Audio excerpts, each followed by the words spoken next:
Before we get sneaky with Garrett, I wanted to give a huge shout out to the newly released horror FPS Blood West, which is very much a callback to Thief and other immersive stealth experiences.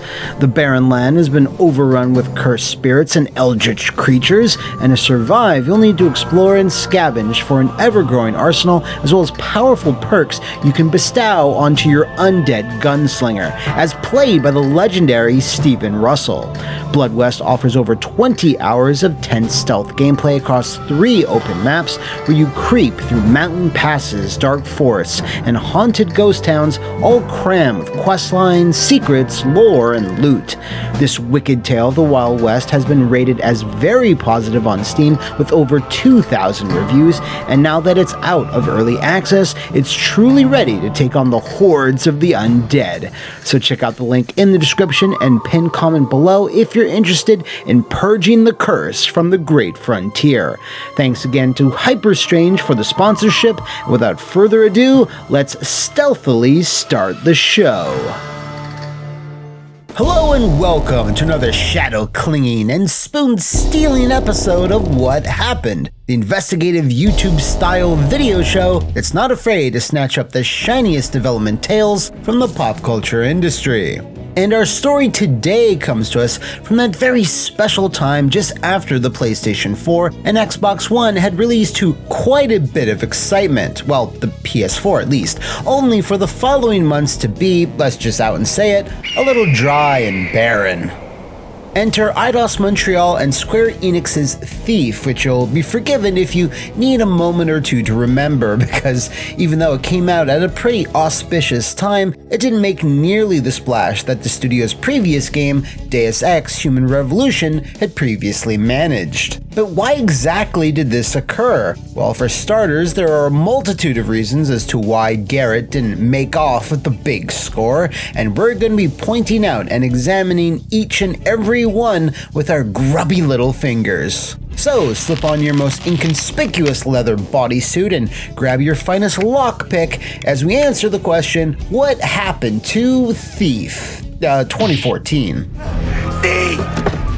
Before we swoop in, I want to take a second to thank crack reporter and What Happened research assistant Liam, who spoke to several former members of the Thief team who all wish to remain anonymous in order to piece this all together. So big shoutouts to him and all those former staff members for lending us their time and making this episode possible. So, in 2007, Eidos Montreal had just opened its doors under then-owner Square Enix, whose 2 main teams began work on 2 huge projects. The first being a reimagining of Deus Ex, a prequel whose main hero absolutely never not once asked for. I never asked for this. While the second game was a revival of another classic PC sneak-em-up, Thief. Why they decided to skip right past bringing back Akuji the Heartless, I'll never know. Queso! Regardless, it made for a strong and clear message. Eidos Montreal were bringing back the Stone Cold classics. So, shortly after Human Revolution's announcement, Deus Ex 3 at the time, they followed that up by also announcing Thief 4 via this timeless Thief 4 logo that we all unanimously love. You know what? This is a decent place as I need to start dispensing with the information that our sources shared with us. Whenever this old logo was brought up in voice calls with former devs, it was met firstly with laughter. The logo had been created by the game's art director as an internal asset for the team. You know, the type of thing you put on the front page of your PowerPoint presentation. As far as everyone we spoke to is aware, this logo was only ever intended to be a temporary, purely internal image, not initially intended to be seen by the general public, which unfortunately did happen regardless. 2 of our sources recalled talk that very early on, Arcane Studios had apparently approached Eidos to use the Thief branding and IP for their upcoming game. Wonder what that could have been, with one of them speculating that it was possible that the initial announcement of a new Thief using this very temporary logo was a short-term way of planting their flag and letting other studios know that their IP was not for sale. This last bit is, again, speculation on their part, so a pinch of salt and all that. The team's first inclination was to make a direct sequel to the third Thief title, Deadly Shadows, with one former staff member confirming that supporting character Erin, who appeared in the final version of the game, was originally intended to be the girl who Garrett met at the end of his third outing. There was just one caveat to all this, a mandate from the top that they should be striving to make a game that could do big AAA numbers. We're talking like 5 million plus sales here. Now, the previous Thief games weren't exactly blockbusters back in their day, so this had proved to be quite the complex heist. Even with this, one developer we spoke to felt that the pre-production period went very well, citing an early map internally called X12, which featured a sprawling mansion filled with open grounds, multifaceted infiltration, tense stealth sequences, and an exciting escape. This developer couldn't emphasize enough how they all felt this mission truly captured the gameplay of the original Thief trilogy, but with a slicker and updated presentation. Sounds good then, yeah? Well, do lower your eyes slightly to the name of the show you're watching. Because after this very promising start, there was an internal push to create a vertical slice or proof of concept demo in order to show off cinematic set pieces and gameplay systems to wow the higher-ups for permission to forge ahead. The former developer recalls this vertical slice making for a much less fun and engaging experience, which unfortunately pulled the focus away from the design tenets present in the X12 map. Another developer who joined the team later on recalled that Thief failed this vertical slice submission milestone multiple times and went so far as to say that the members of the team who were responsible for greenlighting the game didn't do their job properly in defining precisely what this new Thief should be. It needed to be this vague mix of the old Thief gameplay, but also be cinematic, incredibly stealthy, but also action-packed. Absolutely had to sell like a bajillion units, this, that, and the other. Thankfully, the team had tons of genuine skill, so every problem would surely be conquered. They'd figure it all out as they went along, right? The overwhelming sentiment from everyone that we spoke to for this video was that while the team was very skilled, the number one problem for Thief was frequent leadership turnover, which resulted in an ever-shifting vision for the game. This turnover occurred for a variety of reasons, from headhunting to other outside opportunities, life events, etc. But the bottom line was that Thief went through multiple producers, multiple creative directors, at least 4 level design leads, and several other creative heads, including the acclaimed Rhianna Pratchett, who worked on the game's narrative early on. This phenomenon was constantly cited as the most debilitating factor to the project, with former devs explaining to us how they felt the game never got a firm footing in terms of direction, and how naturally, when new leaders came in, they brought more and more new ideas to the table, while also discarding the older work that was then deemed non-essential. Overall, this situation led to a lack of certainty in the project through the entirety of its life cycle. Rhianna Pratchett shared her feelings regarding this time in Thief's history in an interview with PCGamesN.com. They had gone different ways, and I was like, I don't know what to do anymore. The reason I don't really talk about it is that I love the Thief games and really wish things had turned out differently. I actually actively pursued working on it. We had great ideas at the start, and then it was a real development hell project. Ultimately, despite Garrett's sticky fingers, retaining a solid team would stay out of his grasp for a few years yet, and during those years, Thief would be rebooted at least 3 times as leadership continued to shift. This ever-morphing vision eventually resulted in a gradual switch from the game being a sequel into it being a sort of soft reboot, focusing mostly on various new factions and characters. Big ups to Basso, by the way. You really are the most devious bastard in New York City. The game's camera and perspective was then given an overhaul similar to that of Deadly Shadows, where the user could swap between first and third person at any time, complete with animations for Garrett in both perspectives. A shadowy cloak was also worked on at one point, which Garrett could equip and unequip as needed, which would physically burn away if enemies were to cast light on it, but it sadly didn't see the light of day, despite apparently looking quite cool. Garrett's gameplay was also split into various styles, nicknamed Ghost, Predator, and something one developer recalled as Daredevil. No, not that one. Really not that one. Ghost and Predator were pretty self-explanatory, stealth and open combat, and were not dissimilar to what shipped in the final game, although the combat was pretty rough at this stage. But Daredevil was apparently a completely separate system that was presented exclusively in third person and would have featured Garrett leaping, stumbling, and acrobating away from enemies in designated set pieces. He would tackle open doors and bump or stumble into terrain elements as he barreled through, with one developer we spoke to describing it as visually exciting, although admitted it wasn't exactly what people had in mind when they thought of Thief. An extremely small remnant of this style system can be seen in the final game's post-level ratings, which breaks down whether you are more of a ghost, predator, or opportunist in lieu of Daredevil.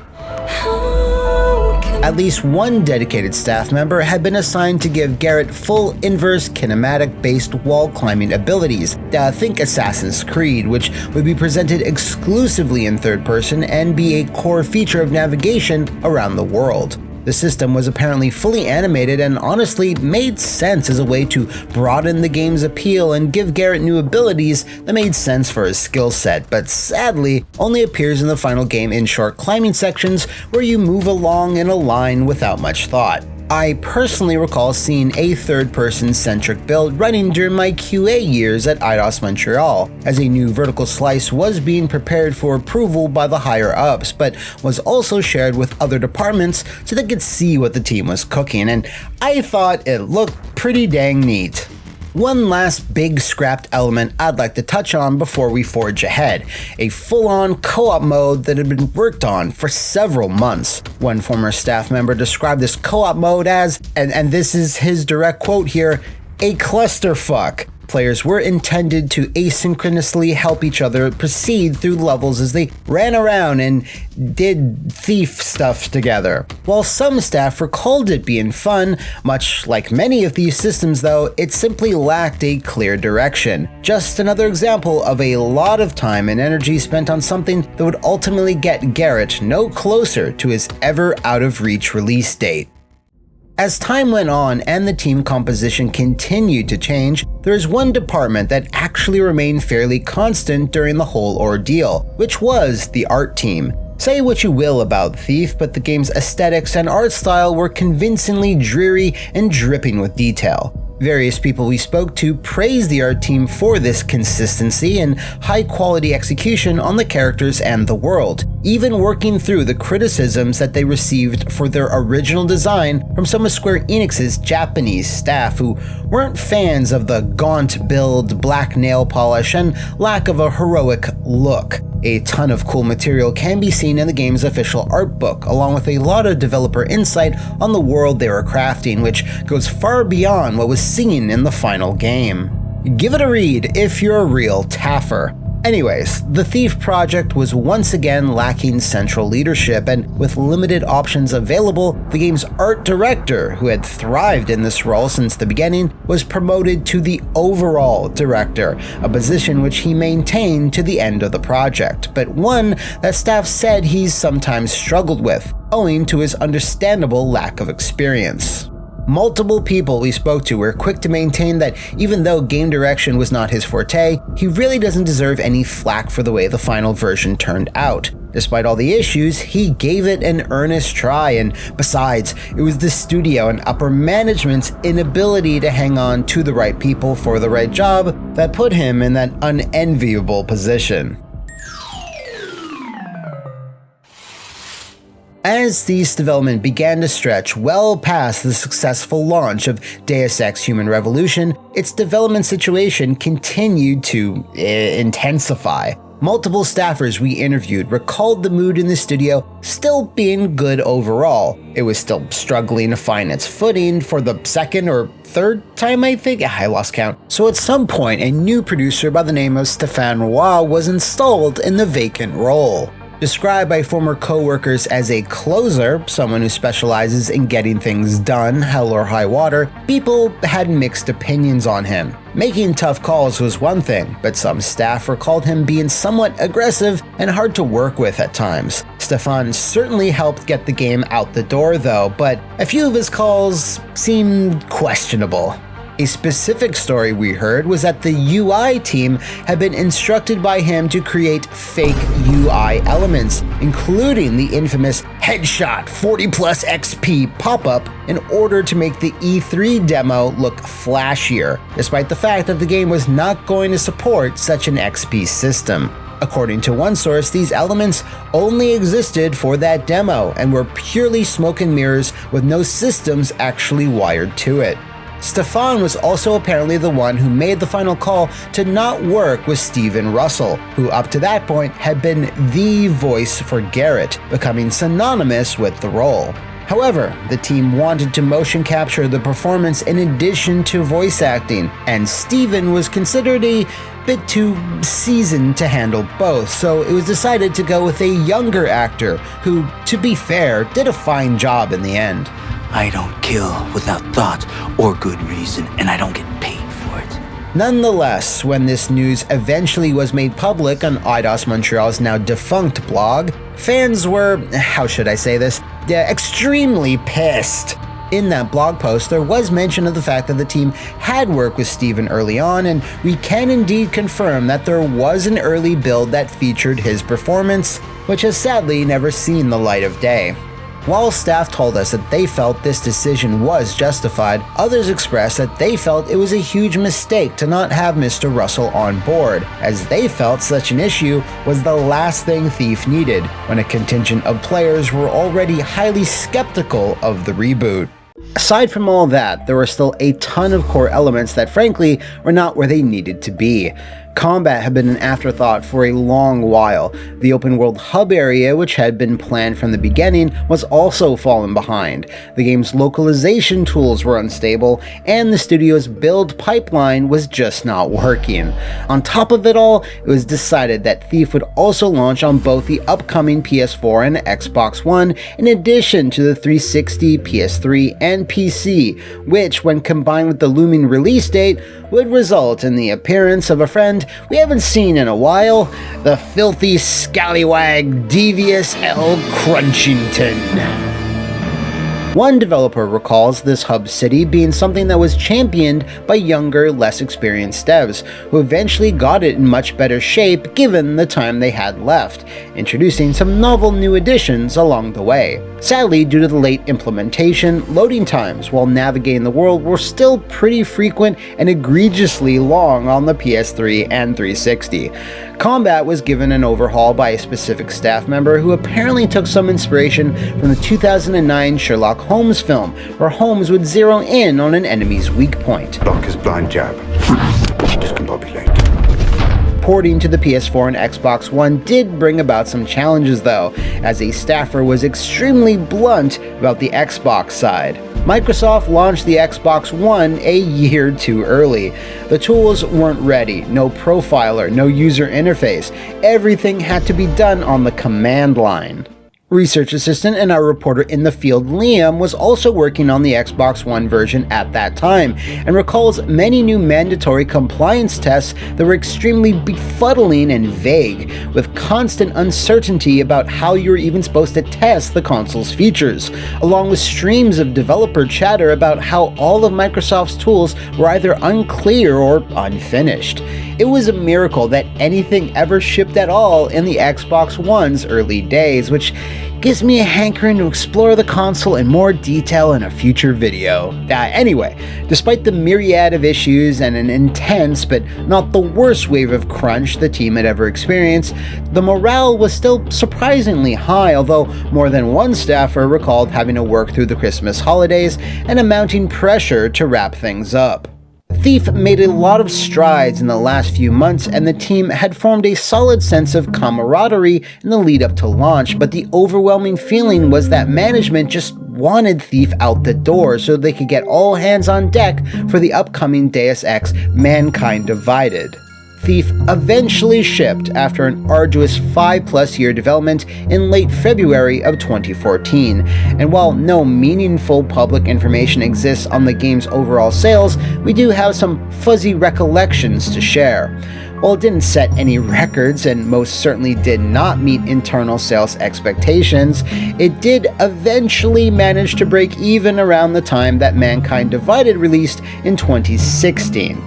Additionally, multiple staff recalled that Thief's budget was well beneath that of Mankind Divided, which one developer pegged at around $55 to $60 million, although it's unclear whether that's in Canadian or USD, which makes a difference. It's because of the favorable release window where Thief actually wound up being the first AAA game released a few months after the launch of the next-gen machines, which probably helped it tread the sales waters that it otherwise would have drowned in if it had released at another time.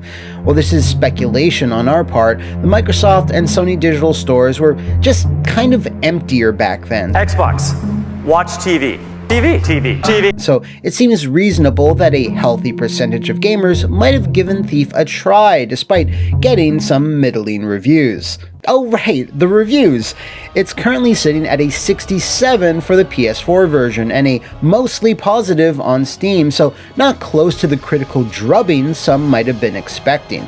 And while the developers who worked on it fully acknowledged the game's failings, many of them felt it wound up being better than most would give it credit for, given the troubled development and rush to get it shipped. One thing, however, that kept coming up in our interviews was how most people we spoke to recall the experience of working on the Thief team rather fondly, rallying together and shipping something fairly solid despite the really rough circumstances. Some fans often seem to have this view that developers should be embarrassed about working on anything that didn't receive absolutely glowing praise, which is silly but seems completely untrue with Thief and the team who worked on it. One staff member in particular shared a sentiment with us that while he completely understands why some fans online felt the developers did not understand what a Thief game should be, he also felt it was an assumption that was a bit unfair. He explained to us that everyone on the team played through the entire Thief series backwards and forwards, knew full well what made it special, and that there were no intentions to besmirch that going into the project. The game they wound up releasing was far more a victim of circumstance rather than a victim of ignorance, and while they were under no illusions that what they shipped wasn't what they had originally wanted, which was a true sequel to the series, due to factors out of their control, they simply weren't able to fully deliver on that promise. Ultimately, the Thief reboot really didn't work out in the end, which could also be said about Mankind Divided, which really didn't work out in the end, with one developer describing its sales as a disaster. Eidos Montreal also supported Crystal Dynamics on the Tomb Raider reboot trilogy, the Avengers game that we all forgot about, and went on to fully develop Marvel's Guardians of the Galaxy, which seems to have garnered a cult following and better than expected reviews. As for Square Enix though, well, they seem to feel that the whole buying Eidos thing really wasn't working out for them, as they recently sent several studios, including Eidos Montreal and Crystal D, into the warm embrace of the Embracer Group. Normally, this is the part of the video where I predict/hope a particular franchise like Thief might be resurrected in some way, but given the circumstances, I'm just gonna put that hope towards Eidos Montreal just staying open at this point. There are some cool things that are apparently being worked on at the studio, but yeah, you still never know when Embracer is going to embrace to death. Thanks once again goes out to Liam for doing the heavy lifting on this episode, as well as all the sources who took the time to speak to us. And if you know of any other shadowy stories in the gaming or movie industries, do let me know in the comments below or sneak your way over to my social media. See you next time, and thanks for watching!